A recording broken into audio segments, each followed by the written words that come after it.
하나님 아버지, 저에게 사순절 두 번째 주일을 허락해 주시고 이 절기 기간을 통하여 예수 그리스도의 십자가의 고난을 묵상하며 우리 믿음을 새롭게 하는 은혜의 계절을 주심을 감사드립니다. 오늘도 그 믿음 가지고 하나님께 드린 예배를 통하여 하나님 홀로 영광 받아 주시옵소서. 오늘도 말씀하여 주시고 주시는 말씀이 우리의 믿음에 새로운 도전을 주고 더 신앙의 성장과 성숙을 위하여 마음을 재촉하는 은혜의 말씀이 될 수 있도록 성령님 역사하여 주시옵소서. 예수 그리스도의 이름으로 기도하옵나이다. 아멘. 사람이 살아가면서 한평생 후회 한번 하지 않은 사람이 없을 겁니다. 사람마다 몇 가지라도 크고 작은 그런 후회했던 경험들을 다 가지고 있을 것입니다. 텔레비전이 거의 없었고 또 요즘처럼 인터넷이나 핸드폰이 없던 라디오 시대 때 제가 라디오에서 흘러나오는 노래를 듣고 익힌 노래가 하나가 있습니다. 도서관에 간다고 공원길에서 살금살금 데이트만 하고 와서는 밀린 숙제 못하고 끙끙대더니 그만 사르르 잠이 들었네. 안 되는 줄 알면서 왜 그랬을까? 안 되는 줄 알면서 왜 그랬을까? 이제는 후회해도 어쩔 수 없어요. 뭐 그런 노래가 있어요. 생각이 좀 나시죠? 네, 이 노래는 누가 했나 하고 찾아봤더니 쿨 시스터즈라고 하는 세 자매가 불렀던 노래더라고요. 예, 안 되는 줄 알면서 왜 그랬을까라는 그런 제목의 노래는 노랫말을 들어보니까 여러분 청춘의 낭만이 느껴지는 1970년대 대학 생활을 했던 그런 한 단면을 들려주고 있습니다. 이뭐 이제 막 20살 이쪽 저쪽 그 나이 때 한참 여러분 있을 법한 후회를 매우 귀엽고도 발랄하게 그려낸 노래 가사가 아닌가 생각이 되어집니다. 하지만 인생을 살다 보면 그런 발랄하고 귀여운 정도의 일시적 후회로 그치지 않을 매우 심각한 후회를 하면서 생애를 마치는 사람들이 많이 있다고 합니다. 호주에 말기암 환자 완화 진료 전문 간호사인 브로니 웨어라고 하는 간호사가 있습니다. 이분이 이제 말기암 환자 12주 앞을 남겨놓고 그 말기암 환자들이 공통적으로 후유하는 내용을 묶어서 책을 하나 내죠.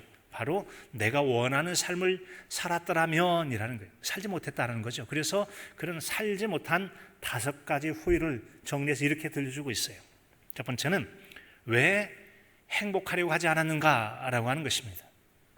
죽음을 앞두고서야 행복은 선택이라는 것을 깨닫게 됐다. 얼마든지 내가 좀 더 나은 행복을 선택했더라면 지금보다 훨씬 행복하게 살았을 터인데 변화에 대한 겁이 많아서 행복을 추구하지 못하고 남들과 똑같은 일생을 살다가 만 것이 후회가 된다라는 내용입니다. 두 번째는 왜 친구들과 연락을 하고 지내지 않았을까라고 하는 거죠. 먹고 살기 바빠서 그랬다. 그 핑계거리가 되긴 했지만 그러다 보니 서서히 사람 관계가 멀어졌고 죽을 날이 다가올 쯤 되다 보니까 그래도 인생에 남는 것 중에 하나는 그래도 옛 친구 관계라고 하는 것인데 때늦은 후회, 옛 친구들을 소중히 여기지 않았던 그것이 많이 후회가 된다는 점이죠. 세 번째는 왜 내 감정에 솔직하지 못했을까라고 하는 거예요. 가급적이면 주위 사람들과 갈등 관계를 일으키지 않으려고 좀 속상하고 기분이 나쁘고 좀 억울해도 참고 견디고 그렇게 살아왔다는 거죠. 참 사실 남을 참아주고 인내한다는 게 결코 쉽지가 않습니다. 그래서 많은 갈등도 맞긴 했을 겁니다. 하지만 참 억울한 일, 속상한 일, 마음 아픈 일을 참다 보니까 자기가 병이 들더라는 거죠. 이렇게 병 들어가면서까지 참아왔던 내 인생이 뭐 성자도 아니고 뭐 그저 그냥 평범한 인생을 살았을 걸 막 하자는 얘기는 아니고 그래도 적절하게 감정을 좀 표현하고 살았으면 좋았을 텐데 라고 하는 감정에 정직하지 못했던 것을 후회한다는 내용이었어요. 네 번째는 왜 그렇게까지 일이 전부인 양 살았을까라고 하는 것이죠. 다 여러분 먹고 살기 위해서 열심히 살잖아요. 일에 쫓겨서 열심히 살다 보니까 아이들이 잘하는 것 못 느끼고 어느 데 보니까 불쑥 다 커버렸어요. 정서적인 유대 관계도 없습니다.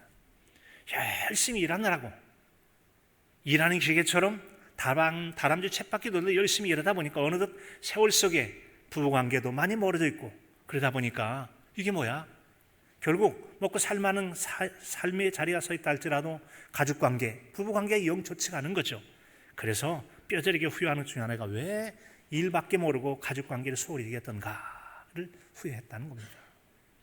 다섯 번째는 왜 타인의 기대만 그렇게 충실하게 맞춰주려고 했는가?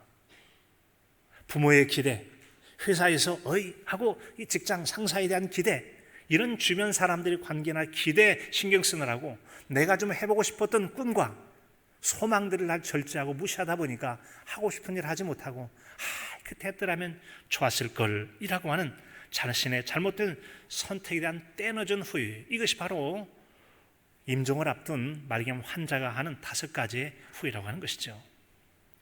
후회라고 하는 것은 이전의 잘못을 깨닫고 뉘우친다라고 하는 것이죠.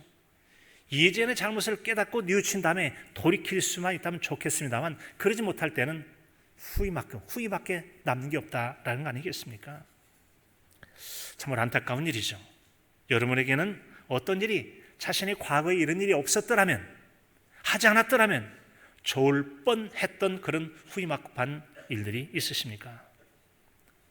오늘의 말씀도 바로 자신이 조금 전에 했던 일들을 후회하면서 정말 애통했던 그 후회가 남는 이야기를 우리에게 들려주고 있습니다.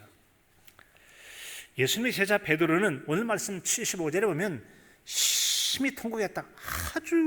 아주 안타까운 마음 가지고 절규하면서 통곡을 했다고 하는 그런 내용이 나옵니다. 그가 이처럼 통곡한 이유 중에 한 가지는 바로 생각이 나서 통곡했다라고 해요. 생각이 났다란 과거의 어떤 일과 관계된 그 일이 생각이 나서 지금 자신의 현 상황을 바라보면서 그렇게 매우 통곡을 했다. 후회가 나는 통곡을 했다는 것이죠.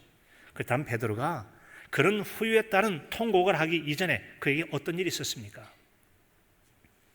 오늘 말씀 69절에 보면 베드로가 바깥들에 앉았더니 한 여종이 나와서 너도 갈릴리 예수와 함께 있었다 라고 말합니다.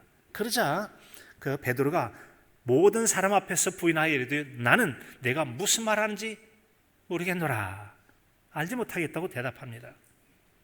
사실 예수님께서 겟세마네 동산에 가셔서 기도하신 때가 있어요. 겟세마네, 기름 짜는 틀이라는 뜻의 올리브 나무 기름을 짜는 그런 틀, 올리브 나무 밭에 있는 그런 곳으로 가신 거죠. 그곳에 가셔서 예수님께서 기도를 하실 때 그 3명의 제자들을 데리고 갑니다. 사실 여러분, 이 겟세마네 동산에 가셔서 기도한 중에 주님은 붙잡히게 되고 마시죠. 그리고는 이제 가야바라는 대제사장의 뜰로 잡혀가게 됩니다. 거기는 여러 거짓 증인이 나타나서 이런 잘못했다, 저런 잘못했다 해서 예수님을 죽일 목적을 가지고 여러 거짓 증언을 했다고 성경에 기록이 되어 있습니다.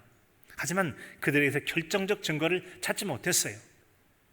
거짓 증언자는 많고 예수님은 침묵으로 일관하심으로 이 분위기가 영 그렇거든요. 그러니까 답답한 나머지 대제사장이 나서서 직접 예수님께 질문합니다. 내가 하나님의 아들 그리스도냐? 라고 질문하죠. 그랬더니 예수님 답변하시자니 내가 말하였다 라고 하시면서 그러나 내가 너희에게 이르노니 이후에 인자가 권능의 우편에 앉은 것과 하늘 구름을 타고 오는 것을 너희가 보리라 라고 답변을 하십니다. 그 말을 들었던 대제사장이 이런 신선모독하는 일이 있나 옷을 찢으면서 이는 죽어 마땅하다고 외치는 거죠. 그가 신성모독을 말하였으니 어찌 더 증인을 요구하리요? 보라, 너희가 지금 이 신성모독하는 말을 들었도다. 신성모독, 돌로 쳐 죽일 수도 있는 죄인으로 지금 예수님을 몰아간 것이죠. 그리고 그의 말을 듣고 있던 군중들에게 묻습니다. 너희 생각에는 어떠하느냐? 내가 생각하기에 예수 이 작자 말이지, 신성모독에서 돌에 죽어 마땅한데 너희들 생각하기는 어떠냐? 여러분 생각하기는 어떻습니까? 라고 말하죠. 그러자 그들이 외칩니다. 사형에 해당한다, 사형에 해당한다. 죽이라는 얘기죠. 죽여야 된다, 죽여야 된다. 그거 분위기는 대제사장의 말과 그가 보인 행동을 통해서 빌라도 총독이 판결하기도 전에 이미 예수님은 죽을 죄인으로 재판도 받기 전에 이미 다 분위기가 이렇게 만들어졌던 것입니다. 그런 살벌한 분위기를 타고 사람들이 하나씩 둘씩 예수님이 다가와서 침뱉습니다. 그리고 주먹으로 치고 손바닥으로 쳤다고 그랬어요. 어디 쳤겠어요? 뺨을 후려쳤을 가능성이 많죠. 그리고 얘기합니다. 너를 친 자가 누구냐? 선지자 정도 되면 내가 이름이 뭔지 좀 맞춰야 되는 거 아니야? 라고 이렇게 조롱하기까지 하는 아주 살벌하고도 거친 분위기였어요. 그런 상황을 멀리서 지켜보던 베드로가 한 여종이 다가와서 너도 저 갈릴리 사람과 함께 있었다 라고 말하니까 무슨 말이야? 난 네가 하는 말이 무슨 말인지 이해조차 못하겠다. 싹 잡아뗀 거죠. 모른다고 부인했던 것이죠. 조금 지나니까 암문까지 나갔어요. 그 자리에 피해서 다른 곳에 갔어요. 그랬더니 다른 여종 하나가 또 와서 묻습니다. 이 사람은 나사렛 예수와 함께 있었다 라고 그랬더니 이번에는 나 그 사람을 모른다고. 처음에는 무슨 말하는지 모르겠다고 하더니 이번에는 나 그 사람 몰라. 나사렛 그 사람 나 몰라 라고 또 두 번째 부인하게 되어집니다. 이처럼 베드로가 처음보다 더 강하게 맹세하고 부인해가면서 예수님을 모른다고, 알지 모른다고 부인해버립니다. 이미 주변 사람들이 예수님을 죽일 죄인으로 몰아가는 이 압도적인 분위기 앞에 베드로가 두 번이나 예수님을 모른다고 부인해버렸습니다. 사람의 말이나 행동이라고 하는 것은요, 그 말이나 행동에 있어서 거짓이나 거짓말하거나 혹은 질서를 어기는 것, 이런 경우에 처음 한 번이 어렵지 한 번 하고 나면 그 다음은 쉽게 하기가 쉽습니다. 왜요? 거짓말하지 않는 자기 양심을 지켜왔던 양심이 무너지는 것을 자기가 허락하지 않기 때문에 잘 거짓말하려고 하지 않아요. 도덕 질서를 지키던 사람이 그동안 지켰던 질서의식을 무너뜨리고 쉽지 않아서 그대로 지키려고 하죠. 이것을 일종의 관성의 법칙이라고도 하죠. 양심을 지키려는 힘이 있기 때문에 그런 겁니다. 그런데 이것이 한번 무너져서 거짓말하기 시작하고 질서를 지키기 시작하면 그 다음에 질서 한번 안 지키는 것, 거짓말 한번 하는 것 쉽게 반복될 가능성이 있다는 점이죠. 그런 일을 경험해 본 도 있을 것입니다. 오늘 바로 베드로가 꼭 그런 상황이었습니다. 자, 그러자 이제 조금 지난 다음에는 그동안 두 번의 여종이라고 하는 사람들이어서 부인했다면 이번엔 사람들이 다시 한번 말합니다. 베드로에게 너도 진실로 그 도당이다. 내 말소리가 너를 표명한다 라고 말합니다. 너도 같은 무리지 라고 하는 겁니다. 네 말을 들어보니까 알겠어. 너 전라도 사투리 쓰는 거 보니까, 경상도 사투리 쓰는 거 보니까, 저 갈릴리 지방의 촌방언, 그 촌말, 시골말 쓰는 거 보니까 너도 같은 무리구만 이라고 말합니다. 그러자 그가 저주하고 맹세하며 이르되 나는 그 사람을 알지 못하노라 라고 세 번째 부인을 하게 되어집니다. 그러자 마치 그때를 기다리라고 했다는 듯이 닭이 꼬끼우하고 울음소리를 내게 되어지죠.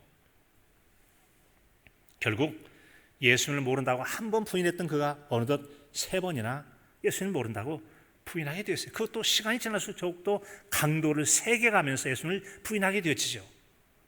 이 말씀 보면 70절에는 모든 사람 앞에서 부인하여 이르리라 해서 처음에는 나 무슨 말하는지 몰라 부인했다고 그랬어요.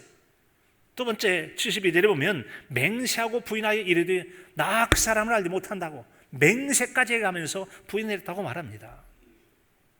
세 번째는 74절에 보니까 저주하고 맹세하여 이르되 나는 그 사람을 알지 못하노라.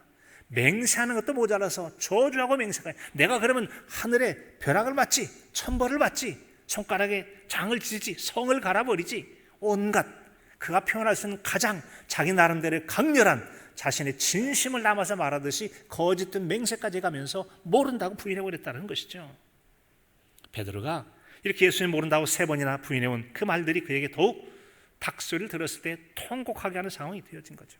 75절에 보니까 이에 베드로가 예수님의 말씀에 닭 울기 전에 내가 세 번 나를 부인하리라 하심이 생각이 나서 밖에 나가서 심히 통곡하니라. 심히 통곡하니라. 베드로는 예수님께서 전에 닭 울기 전에 세 번 내가 나를 부인하리라 라는 그런 말씀을 들었거든요. 그 말씀이 생각이 나서 더 이상 대제사장의 뜰에 머물러 있지 못하고 밖에 나가서 매우 통곡을 했다는 것이죠. 베드로는 왜 안 되는 줄 알면서 그렇게 했을까요? 그도 예수님을 부인해서는 안 되는 줄 다 알아요. 그런데도 왜 그랬을까요? 왜 그가 그렇게 했는지. 사람이란 위기 상황이 몰리면 얼마든지 그럴 수 있다고 생각이 되는, 엄격하게 자기도 모르게 나 몰라. 그 두려운 나머지 분위기 압도돼서, 그러면 마치 큰일 당할 것처럼 우리가 어떤 상황 속에서 여러분 자신도 모르게 이해관계라든지 손해나 두려움이 생기게 되지만 자기도 모르게 본능적으로, 인간의 생존 본능이죠, 그 안전을 추구하는 마음 가지고 모른다고 부인할 수도 있기도 하죠. 여러분 그러지만 좀 심하긴 심한 거 아닙니까? 세상에 무수한 많은 사람들 가운데 뽑은 12명의 제자 중에 한 사람이었어요. 그리고 지난 3년 동안이나 함께 다니며 먹고 마시고 가르치고 배움을 통해서 기적의 역사, 죽은 자가 살아나고 놀라운 다양한 기적들을 경험하고, 여러분 그렇게 믿고 따랐던, 예수님 믿는다고 했던 그런 제자가 예수님 모른다고 부인하는 건 좀 심하지 않습니까? 사실 이 여종이 말했을 때 너 잡겠다고 한 건 아니었어요. 당장 잡혀 죽을 분위기가 아니었음에도 불구하고 이미 예수님께 저렇게 하는 거 보니까 나도 잡히면 혹시 관계된다고 엮이면 어쩔까 싶어가지고 그 상황이 압도되어서 마음이 위축되고 소심해지니까, 평상시 같으면 전혀 그러지 않을 것 같은 그런 상황도 엄격하게 자신도 모르게 그랬을 것이라고 추정이 되어지는 거죠. 그가 평소 예수님을 부인하겠다 그런 사람 아니죠. 부인하기로 마음먹고 있던 사람이 결코 아니었습니다. 그러기에 지금 상황을 깨닫고 매우 통곡을 했다라는 그런 거 아니겠습니까? 그리고 이전에 그가 했던 말이 생각이 나서 더욱더 그가 통곡을 했을 거예요. 이전에 했던 말이 있거든요. 사실 이 같은, 여러분, 이 베드로의 일은 예견된 참사였음을 짐작할 수 있어요. 무슨 말이냐고요? 이 마태복음 26장 36절에 보면 예수님께서 제자와 함께 겟세마네 동산에 기도하러 가셨다고 그랬잖아요. 그 기도하던 때에 제자들에게 말씀하셨습니다. 내가 저기 가서 기도할 동안에 여기 앉아 있으라 라고 말씀하시죠. 그리고 베드로와 세베대의 두 아들과 함께, 즉 3명이 제자 셋을 데리고 기도하러 가셨어요. 그때 주님께서 자신의 심정을 말씀하세요. 고민하여 슬퍼하사 내 마음이 매우 고민하여 죽게 되었다. 내가 죽을 만큼 지금 힘들다. 그러니까 너희는 여기 머물러 있어서 나와 함께 깨어있으라 라고 말해요. 깨어있으라. 하나님의 아들이신 예수님도 고민하여 슬퍼하고 매우 마음이 고민하여 죽을 지경까지 이른 적도 있다는 거죠. 그런 힘겨운 시간을 보냈습니다. 예수님의 상황이 매우 심각하잖아요. 예수님의 그 같은 절박한 시간에 간절하게 기도하셨습니다. 그렇게 상대방 누군가가 절실하고 절박한 시간이 있을 때 우리는 얼마나 그의 마음을 함께 해줄 수 있는가? 제자들은 과연 얼마나 간절한 마음으로 기도했을까? 조금 더 나아가서 다시 얼굴을 땅에 대고 엎드려 기도하여 이르되 아버지여 할만하시던 이 잔을 내게서 옮기시옵소서. 그러나 나의 원대로 마시옵고 아버지의 원대로 하옵소서. 모든 걸 다 포기하는 기도를 드렸던 거죠. 예수님이 그렇게 죽음의 잔을 앞두고 간절하고 절박한 기도를 하는 동안에 깨어있으라고 한 제자들은 그 시간에 무엇을 하고 있습니까? 주님께서 돌아오셔서 봤더니 여러분 어떡하죠? 잠들어 있어요. 그 예수님 말씀하시죠. 베드로에게 내가 나와 함께 한 시간도 깨어있을 수 없더냐. 깊이 잠들어 있던 제자들 향해 예수님께서 나와 한 시간도 좀 깨어있을 수 없어? 이 말은 나와 함께 절박한 마음으로 나를 위해서 좀 기도해 줄 수 없었니? 라고 하는 거죠. 너희도 함께 너희 자신을 위해서 기도할 수 없었느냐? 라고 하는 것이죠. 이처럼 깨어있을 수 없느냐가 기도하라는 말과 연관된 것은 이어지는 바로 다음 구절에 보니까 시험에 들지 않게 깨어있으라. 마음에는 원이로되 육신이 약하도다. 같이 한번 해볼까요? 시험에 들지 않게 깨어있어 기도하라. 시험에 들지 않게 깨어있어 기도하라고 말씀하시는. 그런데도 불구하고 제자들은 다시 기도하고 오시니까 또 잠들어 있어요. 또 잠들어 있습니다. 이것이 바로 여러분 뭐죠? 그들 제자들이 예수님 말씀 듣고 예수님과 똑같은 심정은 아닐지라도 기도하기를 원하긴 했을 겁니다. 맞아, 기도해야지. 하지만 그것은 그들의 마음에 바랄 뿐 그들은 기도하지 못했다는 점이죠. 그들은 육신이 피곤하여 잠들어 버렸습니다. 그들이 기도할 시간에 기도하지 못하고 잠들어 버린 것은 곧 장차 있을 예수님을 부인하는 것을 비롯한 시험에 들 수밖에 없는 예견된 참사가 그들이 기도하지 않을 때 이미 예견되었다는 점이죠. 그들이 이미 예수님께 기도하지 않으면 시험에 들 수 있다는 경고를 받고도 예수님께서는 더욱 간절히 기도하실 때 땀이 땅에 떨어지는 핏방울처럼 간절히 기도했음에도 불구하고 그들은 그런 경고 앞에도 육신의 피곤만 핑계대고 잠들어버리고 말았던 것이죠. 이것이 바로 예수님을 모른다고 부인하는 참사의 전조였다는 것이죠. 우리도 어쩌면 기도할 시간에 기도하지 않고 지금 먹고 살 일이 바쁘고 어떤 일이 바쁘고 사람 만나야 되고 뭣도 해야 되고 이런 일 하다 보면 기도하지 못하고 앞으로 있게 될 일을 내 힘과 능력으로 감당하지 못해서 하나님의 절대적인 도움이 필요함에도 불구하고 그런 문제를 앞두고 기도하지 않고 살아가는 경우가 얼마나 많느냐는 얘기죠. 베드로와 다른 제자들이 전에 예수님께서 했던 말을 생각하면 그들이 절대로 그럴 일이 없을 것 같았습니다.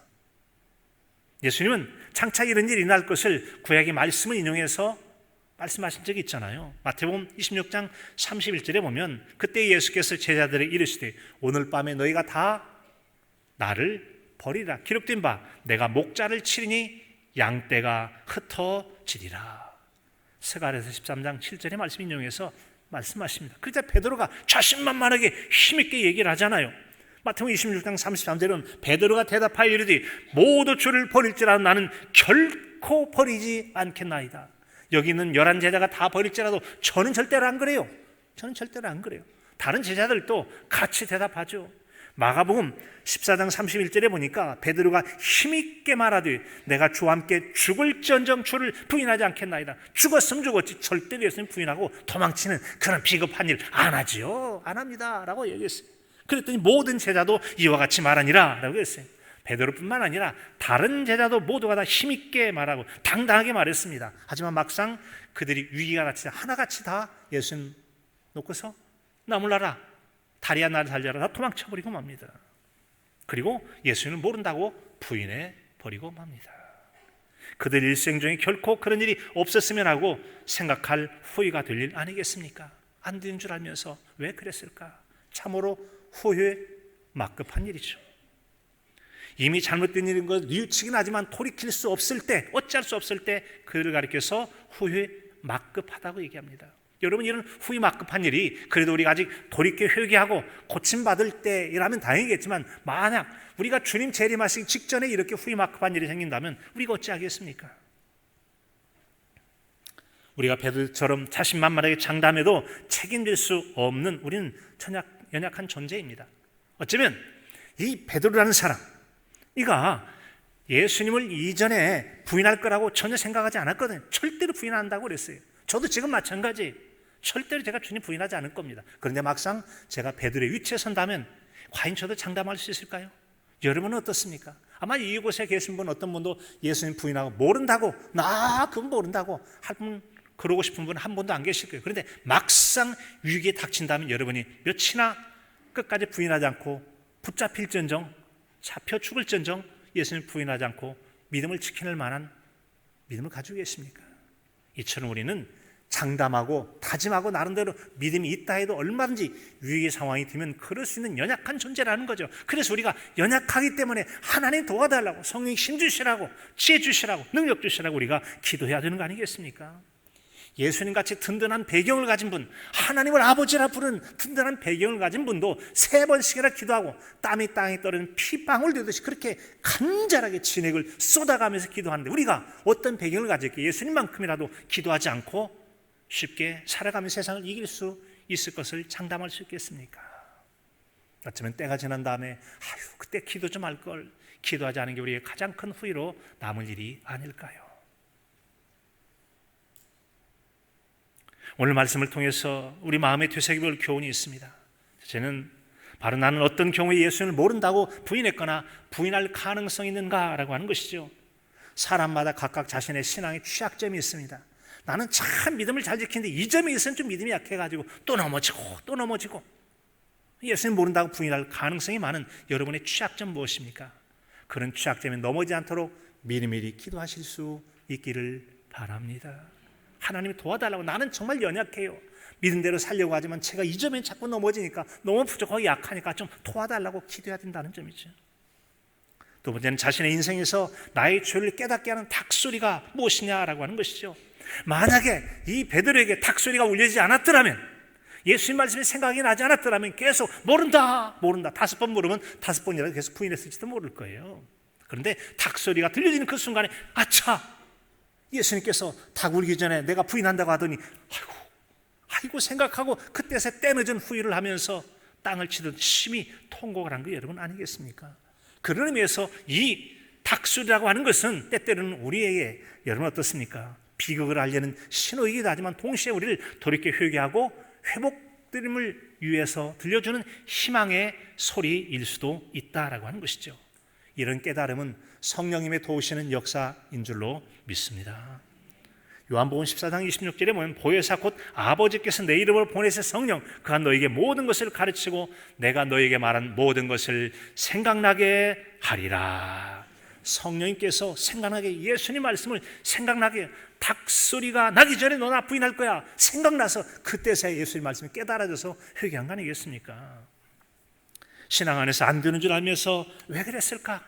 이제는 후회해도 어쩔 수 없어요라고 하는 돌이킬 수 없는 때라면 절망적일 수 있겠죠. 하지만 우리가 아직도 희망을 가질 수 있는 것은 안 되는 줄 알면서 왜 그랬을까라는 후회가 있을 때 돌이켜 회개하면 하나님께서 우리에게 다시 한번 돌이켜 회개하여 은혜 가운데 설 수 있는 기회를 주시는 줄로 믿습니다.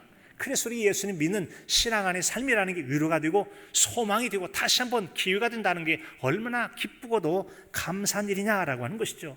감사한 일이에요. 여러분, 다윗이 밧세바와 동침한 후에 선지자 나단이 왔을 때 인도자를 따라 노래를 불렀다는 시편 51편에 보면 그런 내용이 기록되어 있지 않습니까? 하나님이여 주의 인자하심을 따라 내게 은혜를 베푸사 주의 많은 긍휼을 따라 내 죄악을 지워주소. 죄 좀 없애주세요. 나의 죄를 맑게 씻으시며 나의 죄를 깨끗이 제하소서.